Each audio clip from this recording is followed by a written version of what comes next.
Nagpasalamat naman ang 9th Infantry Division ng Philippine Army sa Ako Bicol Party List sa paghahandog ng bagong command building. Matagumpay rin ang isinagawa nilang motorcade at campaign rally sa iba't ibang lugar. Para sa detalye may ulat si Micael Aviso. Malaki ang pasasalamat ng 31st Infantry Battalion ng 9th Infantry Division Philippine Army kay Ako Bicol Party List Representative Zaldico sa itinatayong bagong 2-story command building. Bukod kasi dito, marami rin siyang napagawa ng mga building doon sa headquarters 9th Infantry Division. Projects lang ito ay pagkilala rin sa armed forces at saka sa sundalo. Itong building na ito, itong facility na ito is fit for a brigade.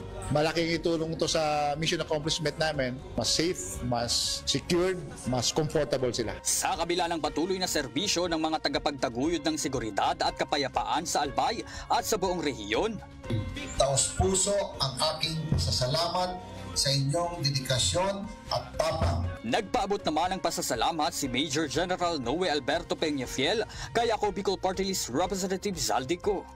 Nagpapasalamat kami sa Ako Bicol, lalong-lalo kay Kong Salde, sa mga patuloy niyang pagtingin sa kapakanan ng mga sundalo at sa pangangailangan ng Armed Forces of the Philippines.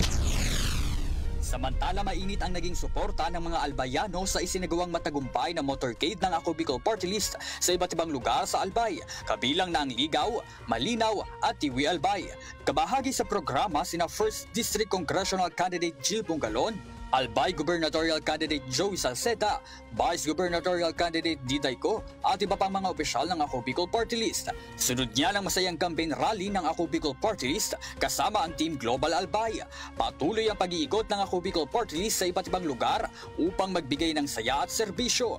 Para sa totoong balita sa Bagong Pilipinas, Micael Aviso, Congress News.